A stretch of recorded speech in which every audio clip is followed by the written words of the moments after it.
இன்று உன் அப்பன் உன்னிடத்தில் சொல்லப் போகின்ற இந்த செய்தியினை கேட்டு நிச்சயமாக நீ பெருமகிழ்ச்சி அடையப் போகின்றாய். ஏன் தெரியுமா? உன்னை அழிக்க நினைத்த ஒரு கொடூர மனம் கொண்ட ஒரு பெண் இப்பொழுது இந்த அப்பன் கட்டுக்குள் இருக்கின்றாள். அவள் யார் என்று நான் உனக்கு வெளிப்படையாகவே சொல்லி வந்திருக்கின்றேன் என் பிள்ளையே. ஏனென்றால் இவள் செய்த துரோகம் அத்தனை பெரியது, மன்னிக்கவே முடியாத ஒரு குற்றம். அது மட்டுமல்ல, இவள் செய்த இந்த விஷயத்தினால் உன்னுடைய மனதில் ஏற்பட்ட பாதிப்புகள் ஏராளம். இந்த பெண்ணால் நடக்கும் பொழுது எல்லாம் இவளை என்ன செய்ய முடியும்? ஆனால் உன் அப்பன் இப்பொழுது என் பிள்ளைக்காக நான் எதை செய்ய துணிந்தவன் கொள்ளுதலை செய்துவிட்டு அங்கு ஒன்றும் தெரியாதது போல இருந்து கொண்டிருந்தாள். உன் அப்பன் அவளை விட்டு விடுவேன் என்று நினைத்து விட்டாரா? நிச்சயமாக இன்று இந்த விஷயத்தை நீ தெரிந்து கொள்ளத்தான் வேண்டும்.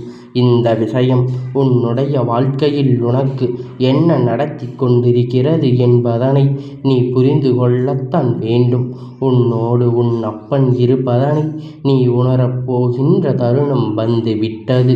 நான் சொல்வது இப்பொழுது உன் வாழ்க்கையில் நடந்து கொண்டிருக்கின்றது. இனி நடக்கப் போவதை பற்றி, நடந்து முடிந்ததை பற்றி தான் இந்த அப்பன் சொல்ல வருகின்றேன். ஒருவேளை உன் அப்பன் இப்பொழுது சொல்கின்ற வார்த்தையின் மீது உனக்கு நம்பிக்கை வரவில்லை என்றால் என் பிள்ளை, அப்பனின் வார்த்தையை தவிர்த்து விட்டு செல். அதற்காக நான் ஒருபோதும் வருத்தப்பட மாட்டேன். என் மீது நம்பிக்கை கொண்ட குழந்தைகளுக்கு நான் நடத்துவேன் என்ற எண்ணம் கொண்ட குழந்தைகளுக்கு மட்டுமே என் வார்த்தைகளை கேட்டால் போதும்.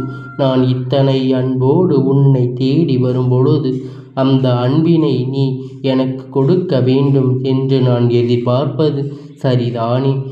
எல்லாவற்றிற்கும், எல்லா மனிதர்களிடத்திலும், எல்லா தெய்வத்திடத்திலும் உள்ள இயல்பான எண்ணம் தானே. ஏனென்றால் ஒன்று நான் சொல்லப் போகிறேன், அது மட்டும்தான். நான் உன்னை தேடி, நான் தான் உன்னை, நீ என் மீது வைத்திருக்கின்ற நம்பிக்கை. இந்த வார்த்தையில் அப்பன் ஏதோ கட்டுக்கதையை அவிழ்த்து விடுகிறார் என்றெல்லாம் நீ நினைத்து விட்டுவிடக்கூடாது. என்று நினைத்து நீ சொல்லிவிடக்கூடாது. ஆனால் உன் முன்னால் இப்பொழுது நடந்து கொண்டிருக்கின்ற இந்த விஷயத்தை இத்தனை காலமும் முன்னால் புரிந்து கொள்ள முடியாது. என் குழந்தையே, ஒரு பெண் சில காலமாகவே உன் மீது கங்கணம் வைத்து கொண்டிருக்கின்றாள். இவர் கட்டிய இந்த கங்கணத்தில் உன்னுடைய வாழ்க்கை நிச்சயமாக உனக்கு ஒரு கெடுதல் நடத்தியே தீர வேண்டும் என்பதுதான் இவளுடைய முழுமையான நேரம் எண்ணமாக இருக்கின்றது. அவள் பார்க்கும் பார்வை உனக்கு மனதிற்குள் நம்மை என்ன செய்து விடுமோ, இவள் எதற்காக நம்மை இப்படி பார்க்கின்றாள் என்று பலமுறை உனக்கு தோன்றியிருக்கின்றது. அது பெரிதாகவெல்லாம் அவளிடத்தில் நீ பேசியது கிடையாது. ஆனால் எப்பொழுதாவது பேசுகின்ற ஒரு சந்தர்ப்பம் வாய்த்தால், பேசுகின்ற ஒரு சூழ்நிலை வந்தால், அப்பொழுது அவளுக்கும் உனக்கும் இடையில் மனசாபங்கள் மட்டும் வந்து இருக்கின்றது. அப்பொழுது அவளுக்கும் உனக்கும் இடையில் சில விரிவு வந்திருக்கின்றது. சில நேரங்களில் மற்றவர்களின் முன்னிலையில் நடிப்பது போல தவிர எந்த ஒரு விஷயத்திலும் உன்னிடத்தில் அவள் நல்லபடியாக பேசியது கிடையாது. ஒருவர் இருக்கிறார்கள் என்றால் அவர்கள் இருக்கிறதற்காகவே அவர்கள் நாடகமாடிக் கொண்டிருந்தார்கள். இதற்காக நீ இவர்களிடத்தில் எதற்கும் வாய் கொடுக்க வேண்டும்? நம் இவர்களிடத்தில் எதற்காக பிரச்சனைகளை தூக்கி சுமக்க வேண்டும் என்று சொல்லி ஒருபோதும் இவளின் அருகில் நீ நெருங்க நினைத்தது கிடையாது.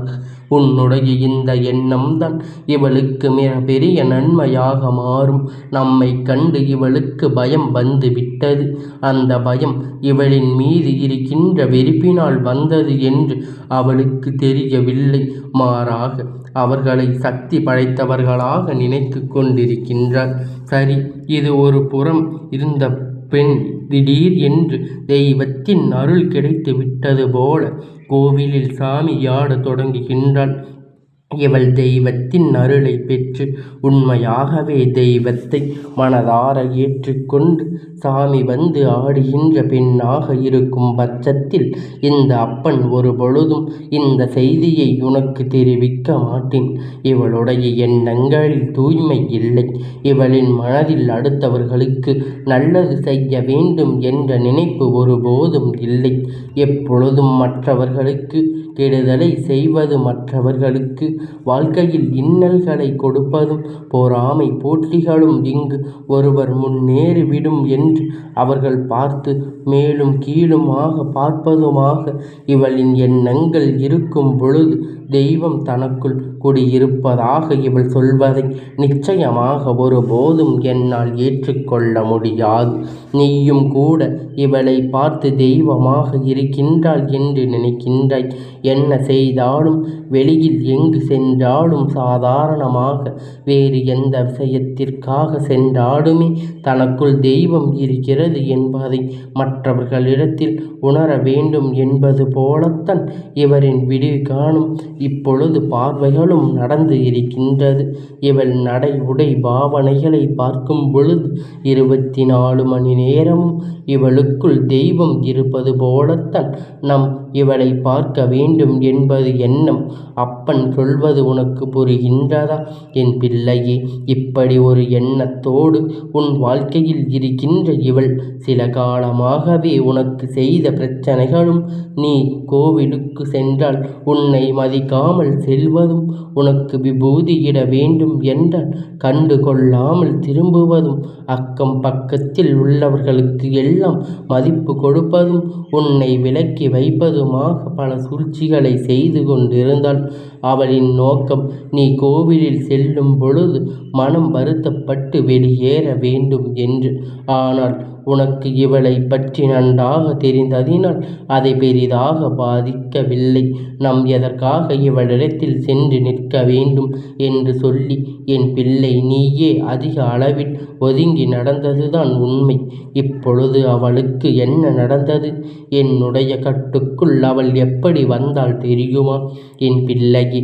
தெய்வத்தின் பெயரை சொல்லி எந்த அளவிற்கு செய்ய முடியுமோ, எந்த அளவிற்கு விஷயங்களை செய்ய முடியுமோ அந்த அளவிற்கு மற்றவர்களை ஏமாற்ற நினைத்து அவர்களுக்கு பல கெடுதலை செய்திருக்கின்றாள். ஏனென்றால் அவள் வேஷம் கலைந்த நேரம் வந்து விட்டது. ஒவ்வொருவரும் இவளை பெரிதாக கண்டுகொள்ளாமல் விடும் பொழுது அவர்களின் மீது இவளுக்கு கோபம் வந்து தன்னுடைய வன்மத்தை கற்க தொடங்கிவிட்டாள். அப்படி செய்ய தொடங்கிய போது இவள் எளிதாக என்னுடைய கட்டுக்குள் வந்து விட்டாள். இவள் தீய வார்த்தைகளை பேசுவதும், மற்றவர்களிடத்தில் எப்பொழுதும் தவறாக நடந்து கொள்வதும், எந்த நொடியிலும் தன்னுடைய கோபத்தை வெளிப்படுத்துவதுமாக இருந்து கொண்டிருந்தாள் அல்லவா? அந்த நேரத்தில் இந்த அப்பன் அவளை என்னுடைய கட்டுக்குள் கொண்டு வந்து விட்டேன். இவளுடைய நிலை, இவள் செய்த துரோகத்திற்கு, இவள் செய்த பாவத்திற்கும் இப்பொழுது மன்னிப்பை கேட்க வேண்டிய நிலை. அது மட்டுமல்ல என் குழந்தையே, இவளின் குடும்பத்துக்குள்ளே மிக பெரிய பிரச்சனை எல்லாம் ஏற்பட்டு பெரிய சண்டைகளை எல்லாம் நடந்து இவளேயே அங்கு மிக பெரிய பிரச்சனைகள் நடந்தேறி பல துன்பங்களுக்குள் அந்த குடும்பம் மாழ்கின்றது. இப்பொழுது எப்படி இதிலிருந்து மீண்டு வர முடியும் என்று தெரியாமல் அந்த குடும்பம் திகைத்து நிற்கும் பொழுது இவளின் நாடகம் அங்கே அரங்கேறியது. யாரும் இதை நம்பவில்லை. இத்தனை நாளும் கொஞ்சம் நஞ்சம் இவள் மீது இருந்த மரியாதை அப்படியே எல்லாம் குறைந்து கொண்டு விட்டார்கள். இனி எப்பொழுதும் தெய்வத்தை தாங்கியதாக இவள் நிற்கும் பொழுது எல்லோரும் அவள் முன்னிலையில் நடிக்கத்தான் செய்வார்களே தவிர யாரும் இவள் உண்மையில் தெய்வம் ஏற்றுக்கொள்ளவில்லை. அப்பொழுது அவர்கள் அவளை நம்ப மாட்டார்கள். உங்களுக்கு மட்டுமே இவளிடத்தில் தெய்வம் வரது என்று தெரியும். மற்றவர்கள் எல்லாம் உண்மை என்று அல்லவா நம்பிக்கொண்டிருந்தார்கள். இப்பொழுது இப்பொழுது இவள் குடும்பத்தில் சூழ்நிலை தெரிவுக்கு வந்த பிறகு இவளின் உண்மையான முகம், இவள் எப்படி எல்லாம் பேசுவாள் என்பது தெரிந்துவிட்ட பிறகு இனி யாருமே இவளை நம்ப மாட்டார்கள். என் குழந்தையே, ஒரு தெய்வத்தை உடலில் தங்க வைக்க வேண்டும் என்றால் அவளின் மனநிலை எத்தனை தூய்மையானதாக இருக்க வேண்டும் தெரியுமா? அப்படி சர்வசாதாரணமாக எல்லோரும் எல்லா இடத்திலும் வந்துவிட்டது. சில உணர்வுகள் அதிகமாகும் பொழுது, அந்த இடத்தில் மேலதாளங்கள் முழங்கும் பொழுது உடலில் ஏற்படுகின்ற தளர்வுகளினால் அவர்கள் ஆடத் தொடங்கி விடுவார்கள். அவர்களை நாம் தெய்வம் என்றுதான் நினைக்கின்றோம். இப்படித்தான் பல பேரின் நாட்டம் நடந்து கொண்டிருக்கின்றது. ஒரு சிலர் மட்டும்தான் தெய்வத்தை உடலில் தாங்குகின்றார்கள். இப்பொழுது தன்னை சுற்றியிருக்கின்றவர் யார், உண்மையில் தெய்வத்தை தாங்கிக் கொண்டிருக்கின்றவர் யார் என்று நீ தெரிந்து கொள்வது ஒன்றும் அத்தனை கடுமையான விஷயம் கிடையாது. உண்மையான தெய்வம் பொய்யான தெய்வத்தையும் முன்னால் அந்த இடத்திலே அடையாளம் காண முடியும். அவரவர் குடும்பம் அவர்களுக்கு வேண்டியவர்கள் என்று அவர்கள் தனித்துவமாக கவனித்து தனக்கு இல்லாதவர்களை கண்டு கொள்ளாமல் அந்த பக்கம் இந்த பக்கம் நிற்பது இவர்களுடைய போலியான முகத்தை வெளிக்காட்டுவதற்குரிய ஒரு அடையாளம். இதையெல்லாம் என் குழந்தை நீ புரிந்து கொண்டால் போதும். நான் உனக்கு என்ன சொல்ல வருகின்றேன் என்று புரிகின்றதா? எப்பேற்பட்ட சூழ்நிலைகளும் எப்பேற்பட்ட சோதனைகளும் யாரால் உனக்கு கெடுதல் இப்பொழுது கொடுக்கப்பட்டதோ அங்கு இந்த அப்பன் தட்டி கேட்பார். அவரை நான் என் கட்டுக்குள் கொண்டு வருவதோடு மட்டுமல்லாமல் உன்னுடைய வாழ்க்கையில் அவர்கள் கொடுக்க நினைத்த துன்பங்களும் நிகர துன்பங்கள் நான் அவர்கள் வாழ்க்கையில் கொடுத்தே தீருவேன் என்பதுதான் உண்மை. இதையெல்லாம் கொடுத்து இனி ஒருபோதும் இவர்களை இந்த வாழ்க்கையில் இருந்து நான் மீட்டு வர முடியாத ஒரு நிலைக்கு தள்ளியே தீருவேன். பல இன்னல்களும் சோதனைகளும் தாண்டி எப்பொழுதும் இந்த வாழ்க்கை என் பிள்ளை நீ வாழ்ந்து காட்ட போராடி கொண்டிருக்கின்றாய். பல போராட்டங்கள் உனக்கு இந்த வாழ்க்கையில் பல தீய மனிதர்களை பற்றி அவர்கள் உண்மை முகத்தை பற்றியும் உனக்கு கற்றுக் கொடுத்தது.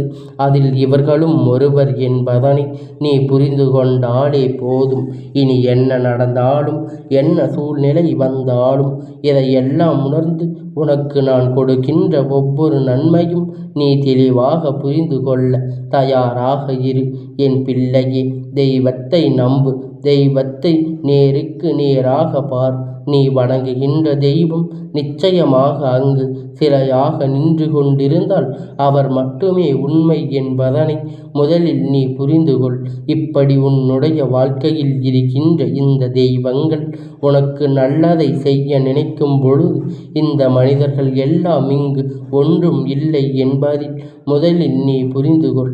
இந்த மனிதர்கள் உனக்கு என்ன செய்ய நினைத்தாலும் அதுவெல்லாம் இந்த தெய்வத்திற்கு முன்னால் ஒன்றும் ஆகாது என்பதனை நீ புரிந்து கொண்டாலே போதும். எதிர்வருகின்ற நேரங்களும் இனி உனக்கு இந்த அப்பன் நல்லபடியாக மாற்றிக் கொடுப்பது என்பதனை என் குழந்தை நீ புரிந்து கொண்டாலே போதும். என் பிள்ளை நிச்சயமாக மனதளவில் நல்லதொரு திருப்பத்தை கொண்டு வரும் என்று நம்புகின்றேன். இனி யாரும் எதையும் செய்கிறார்கள் என்று சொல்லி வருத்தப்பட்டு கொண்டிருக்கின்றாய். யார் உன் வாழ்க்கையில் என்ன தருகிறார்கள் என்று நினைத்து வேதனைப்பட்டு கொண்டிருக்காதே. இது உனக்கு வாழ்க்கையில் நீ நல்லபடியாக வாழ வேண்டும். யாருடைய வாழ்க்கைகளையும் யாருடைய சிந்தனைகளையும் உன்னை எதுவும் செய்ய முடியாதபடிக்கு நீ நல்லபடியாக வாழ்ந்து கொண்டிருந்தால் அதுவே போதும். எப்பொழுதும் போல என் பிள்ளை பெருமகிழ்ச்சி அடைந்தாய் போகின்றாய். எப்பொழுதும் போல இந்த வாழ்க்கை உனக்கான நம்பிக்கையை நீ நிச்சயமாக நிறைவாகத்தான் பெற்றுக்கொள்ள போகின்றாய் என்பதை இந்த அப்பன் உன் முன்னால் நின்று இப்பொழுது கூறுகின்றேன். நின்று விட்ட பிறகு எந்த ஒரு தீய சக்தியும் உன்னை என்ன செய்ய முடியும்?